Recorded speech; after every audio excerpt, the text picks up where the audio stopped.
shake, dance, slurp, burp, break, dance, swerp, burp, shake, dance, slurp, burp, break, dance, burp, swerp, shake, dance, slurp, burp, break, dance, swerp, earthquake.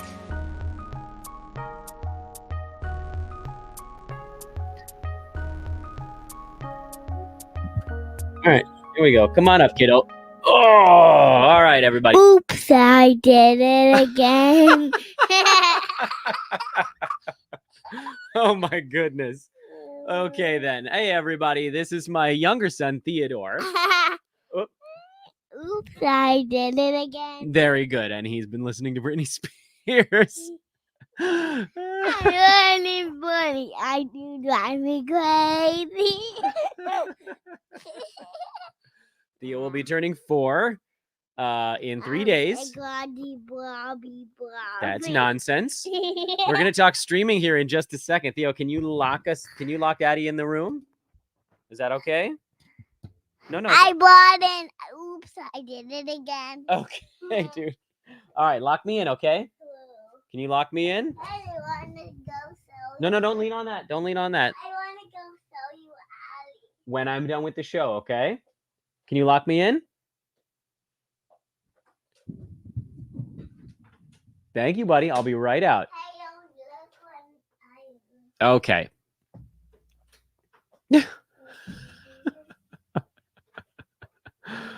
Oh. Yep, there you go.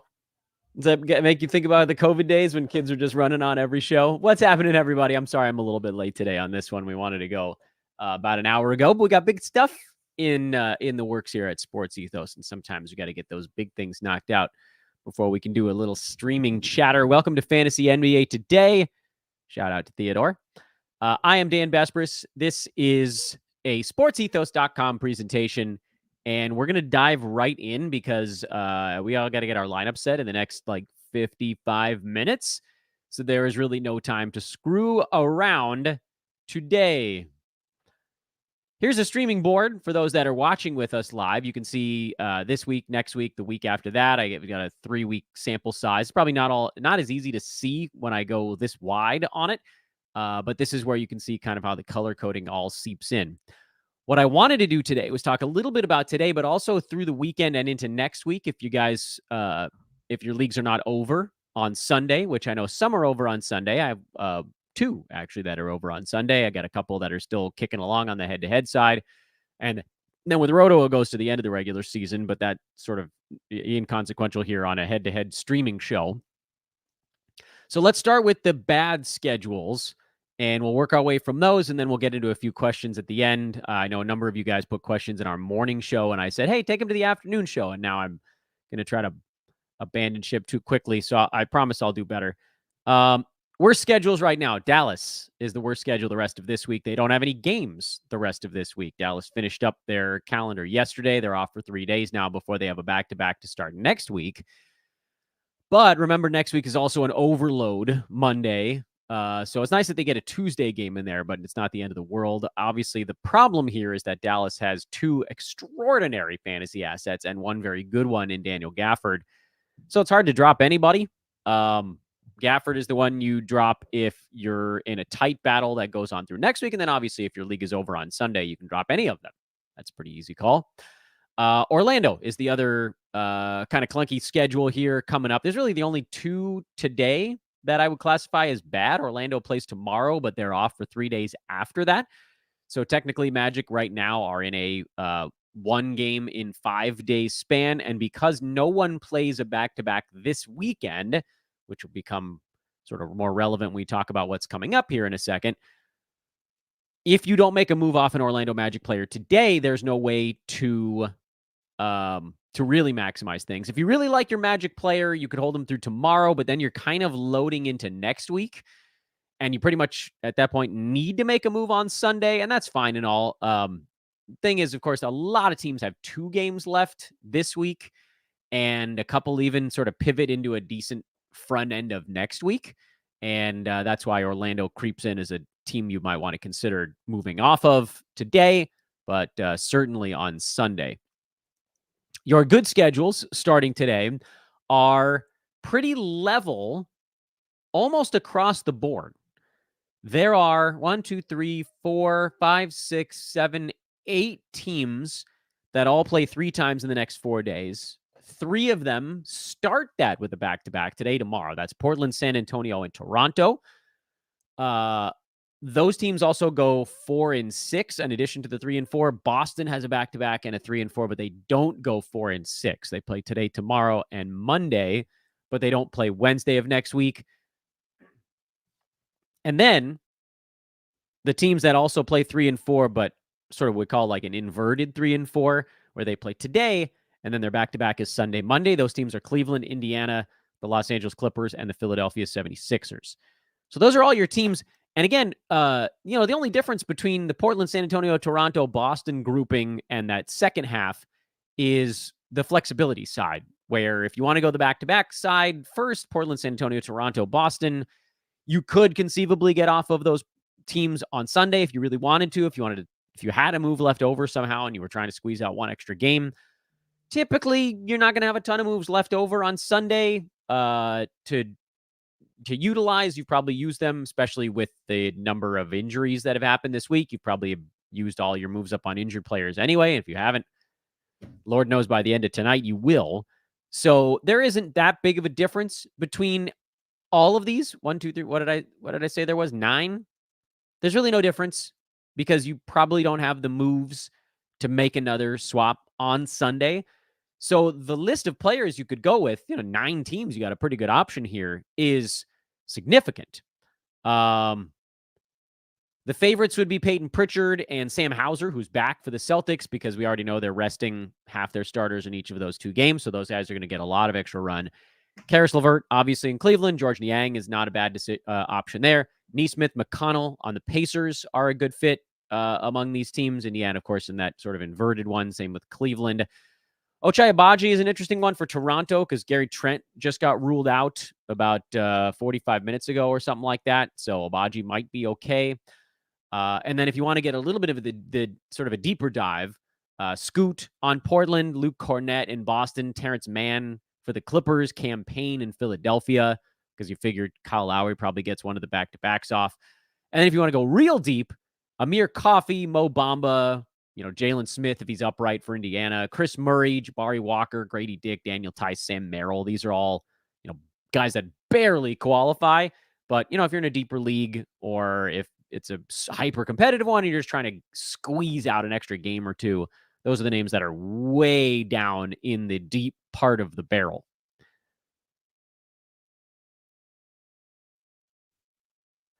But what if you're looking beyond just the worst schedules today and then sort of early into next week? What if you're looking, I don't want to say tomorrow necessarily. And here's the thing. I know that the graphic for this show talks about how we're going to be discussing streaming throughout the weekend. Streaming tomorrow and Sunday is crap. You should be using your moves up today because there are no weekend back-to-backs. Scheduling starting tomorrow is a bleep show. There's really almost nobody in the NBA that has a good schedule starting tomorrow. Sacramento would be, I would argue, maybe the only one, but they were already a team that we discussed 2 days ago when they started their 5 and 7. So why you'd wait until tomorrow to pick up a Sacramento King, I haven't a clue, when you could have gotten them on Wednesday. So there's almost no one that you should look at tomorrow and go, oh yeah, this is a move I got to make. And it's kind of similar on Sunday, not exactly similar. It's only kind of similar in that the teams you're looking at on Sunday are largely the teams we just talked about as playing 3 games in 4 nights. Did I say Detroit? They're in there also, but their streaming options are crap. But yeah, we talked about Indiana. We talked about the Clippers, all the inverted back-to-backs on Sunday, where then they now have a back-to-back Sunday, Monday, and a bunch of those teams roll into a game on Wednesday. But, of course, next week is a little bit confusing because you probably want teams that play on the non-overload days. So, yeah, Sunday, Monday, you might be able to squeeze that game in on Monday, but it doesn't really matter if the guy you're streaming plays Wednesday, Friday, because you're probably not going to be able to use them. So, like, if you're picking up a Pacer on Sunday, that's a little goofy probably should have just picked them up today if you were going to go that route. So you get today, Sunday, Monday. And then if you want to move off of them for somebody that has a light schedule or light days, quality days schedule, like Milwaukee or New Orleans are the two teams that go Tuesday, Thursday, Saturday, that's when you abandon ship.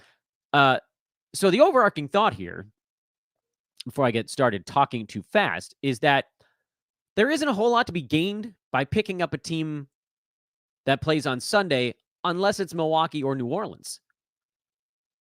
But New Orleans is like you could do it today if you wanted to. And frankly, we talked about doing it yesterday when they still had 3 games and 4 nights the rest of the week. So that one was already off the table. Milwaukee is off for 2 days today. So that would be one where if you had a move left over on Sunday, go to Milwaukee. You've already done the New Orleans thing, so that shouldn't really be an issue. And then no one else is really all that exciting. I mean, Oklahoma City, they roll into a 4-game week next week, but it's Tuesday, Wednesday, Friday, Sunday. So you get that one light day, but then you roll right into the heavy days. There just really isn't a great schedule for next week that involves doing something tomorrow or Sunday, other than teams that you probably should have already been streaming anyway, like Sacramento, like New Orleans. If you're picking up those guys on Sunday, you've sort of missed a lot of the joy. You're getting them for part of the okay schedule. But then, I mean, look, even beyond that with Sacramento, then they're off. They play 1 game over 4 days after Tuesday next week, and it's on a Friday, which you probably wouldn't be able to use that dude anyway. So the actual answer to that question was, Dan, what do you do if you have a move left? Use it now. Use it today. Today's the move. If you are streaming for next week, as we've already mentioned, Milwaukee and New Orleans are the teams to go for. Monday, Tuesday, Thursday, Saturday, Sunday are the 5 more relevant days, because Monday and Sunday you might not be in overload. Wednesday and Friday you almost definitely are. So grade out your team now. Find out guys that play on Wednesday and Friday that you can abandon ship on, and consider doing that immediately. So don't just look at the guys that play the least amount or the most, because you might be in a bit of a bind, and it's better to plan ahead. So like, for instance, I'm in a Yahoo league where I got to buy this week because their playoffs just started, and then you've got next week and the week after is the actual.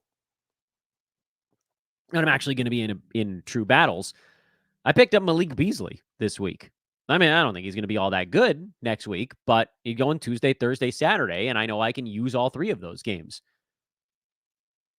And I'm praying that the opponent I'm going up against is not going to be the guy who has dudes that already go on those days. That's going to make my life a whole lot tougher. Those Yahoo leagues suck, by the way. Fab overnight for head-to-head daily moves is just like beyond an atrocious way to have to play fantasy basketball. But anyway, that is what it is.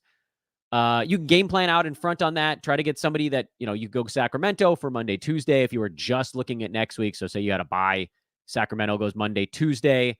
If you wanted to just get a bunch of guys that went Monday and abandon ship, Dallas goes Monday, Tuesday, and then you flip off of those dudes for, Thursdays and Saturdays. Because Boston goes Thursday and Saturday, Monday, Thursday, Saturday. So they're not a terrible schedule for next week if Monday's not an overload day for you. So if you wanted to do like a Monday, Tuesday back-to-back for Dallas, Sacramento, and then assuming you were maxed out on Wednesday, go Boston or Milwaukee or New Orleans. I think Atlanta plays one of those down days also, right? They go Monday, Wednesday, Thursday, Saturday, so you could switch off to Atlanta at that point. And that's how you do it if you have a bye this week. Use a bunch of moves to max out your Monday, Tuesday, and then on Wednesday, you can use probably 2 to 3 moves if you really wanted to load up on Thursdays and Saturdays, dodging Wednesday and Friday, and then you use up the rest of your moves either on Saturday or Sunday or whatever it is to try to finish out the week strong and then roll into the following week. But it's also worth pointing out, nobody again next week for the second weekend in a row has a weekend back-to-back. All right, hopefully we were able to jam that out in 15 minutes. Quick question check now from the chat room. Thank you, everybody, for hanging out with my younger son on today's show. Sorry about the late start. Should we drop Gafford if it's a tight matchup, or is he too good to hold? It's a tight matchup. You got to drop. I'd love to hold, but maybe you can't.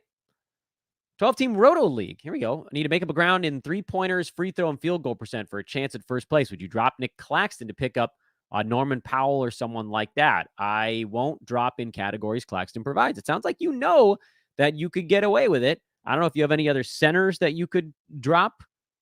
Because field goal percent, right? Unless you're talking about field. If you're talking field goal percent also, Claxton's very powerful in that. So I don't know if there's maybe a different option you could take. But anyway. Please rank for next week. Alvarado, Jordan Hawkins, Pat Connaughton, Jay Crowder, Patrick Beverly. It's probably... yikes, these are some bad ones. Probably Crowder, Alvarado... Maybe Alvarado first, then Crowder, Connaughton, Beverly. Hawkins, then Beverly is probably last there. Drop Drummond for a 2-for-1. Is that because Chicago only has 1 game left? Sure. Yeah, I mean, he's not very good, so you're not losing much. Is Westbrook an immediate add if your championship week starts April 1st? No. I mean, it depends. Are you competitive in either of the percentages? Nah. Let's see here. Best stream for field goal percent, free throw percent, and no turnovers. Yikes. Oh, here's some options. 1 game of Okongwu or 2 of Cornette. Okongwu just got downgraded to doubtful due to injury management, so you probably got to go Cornette there. Should I drop Taylor Hendricks or Keon Ellis to activate someone in the IR? I would probably drop Hendricks because of the Sacramento schedule is excellent right now. Utah only has 1 game left this week, and then they go all overload days next week. So I'll take the guy where I can actually utilize the games he's playing. Thank you for the birthday wishes for my kiddo. Would you rather have 1 game of Keon or 2 games of Neesmith?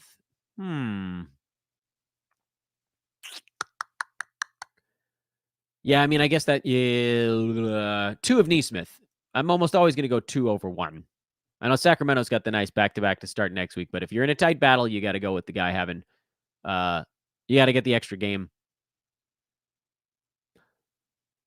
Best pickup for a back-to-back today and tomorrow. That would be one of the Celtics, Pritchard or Hauser, in my mind.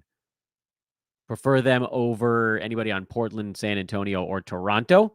Because I don't know if anybody's going to be playing on Toronto.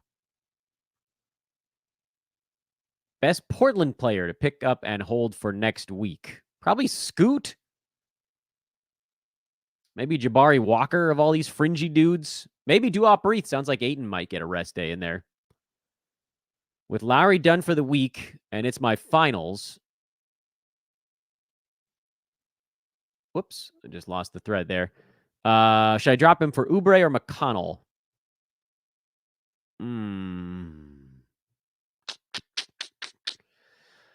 I'm going to go, well, I mean, a little bit it's about what stats you're attacking. If you need assists and steals on better field goal percent, it's McConnell. If you don't care about your field goal percent and you want scoring and threes and maybe some blocks and probably a few extra rebounds, then it's Oubre. They're very different. Oh, it's points league. Oh, go Oubre, man. Shoot the moon. Shoot the moon. Homie, I got Nance, and I hope things turn around for your sake. I told you, man, I don't know. I don't know. He did play, though. We haven't heard him being ruled out. You asked me if he was going to play in the back-to-back, and I said I thought he would. He was awful, but he, played in the front end, so hopefully I get that right. Is Marvin Bagley a start? I'd like to see 1 game first. Trace Jackson Davis, Sam Hauser, Jaden Ivey, or Delano Banton tonight? Or should I risk adding Naz Reid? I'm going to go points league. I'd probably go I think Hauser's going to have a nice ball game. Man alive. That's a tough one. I'd probably go Ivy, but this may be a better question for a DFSer points leagues. Not all heroes wear capes. I'm assuming that's for me. Thank you. Should I add Santi Aldama or Herb Jones for the next week or so? Herb, because they've got that great Tuesday, Thursday, Saturday schedule. Tobias Harris or Trace Jackson Davis or Ochai Agbaji or Sam Hauser for the rest of this week. 2 games, I think, for everybody there. Oh, boy. Honest to goodness, I don't know. Isn't Tobias Harris questionable? If he's playing, I'm probably going Tobias. Oh, hey, Naz Reid's back. So there you go. That's good news. He just got ruled in about a minute ago. Fun for a ton. Good news on the Naz Reid front. If Tobias is playing, I probably just got to go to... I know he's been awful lately, but I probably go Tobias. Obviously, if you need field goal percent and blocks, you go Jackson Davis. If you need threes, you go Hauser. If you need like the safe floor but no upside, you go Agbaji. And then Harris is the guy you're sort of like praying he pulls himself out of his little funk. Probably Tobias if he's in, but yeesh. Is Caleb Martin a drop for Peyton Pritchard? Well, you're not adding any games there. So I don't like this move because you're going from 2 games this week to 2 games this week. If you could find somebody to drop that only has 1 game the rest of this week or none, that would be the way to go. Oh, nerdy nerd, I know you're messing with me. Althausen, points league. Should I risk adding Naz? Yeah, grab Naz, man. He just got ruled in. Let's go. Hot damn, it's Naz time. No show tomorrow. Celebrating my kid's birthday tomorrow. 2 days early. And actually, that's not true. We might have a show in the morning if my older kid's Little League game gets rained out. So then we might have a makeshift show like this one. But we already did it. I'm repeating myself. Like an A bleep. You know what? All right. Thanks for hanging out with us here. I know we got to set our lineups. I got to set my own, actually. It's been a really busy day. Thanks for hanging. At Dan Vespers on Twitter. I forget what I usually try to push on you guys. Just follow me on social media and subscribe however you're taking to the show. Subscribe. That's the big thing. Follow or subscribe, whichever one is easier. And make sure you listen to the advertisements because that's how we pay for the car. This is the Subaru Impreza. All right. Thanks to Theo for popping on today's show, too. We had Asher on a lot of shows over the years. Theo hasn't been able to join me all that often. That was adorable, him singing Britney Spears at the outset. I gotta figure out how I'm going to edit that into the audio-only version. I'll go do that now. Oh, you still need 1 ad between Trace Jackson Davis, Ivy, Hauser, and Banton? I guess I'm going Ivy. Ugh. Hurts the gut. 9-cat, I think I'm going Hauser there. All right. I'm out. I've done so many pods today. Recorded a show with Ryan Ward. That's going to be fun. I'll be on his show that drops, I think, today. And then what I'm hoping I can do, maybe I should just see if it works right now. Let's see if this works. Oh, no, I didn't download the file yet. I'll demo it in the background. We'll see. I got some tech I want to try to roll out here. See if StreamYard can make it happen. Kisses, hugs, kisses. Thanks for another awesome week. I'll see you guys over the weekend at some point. Let's keep our seasons going, man. Let's go.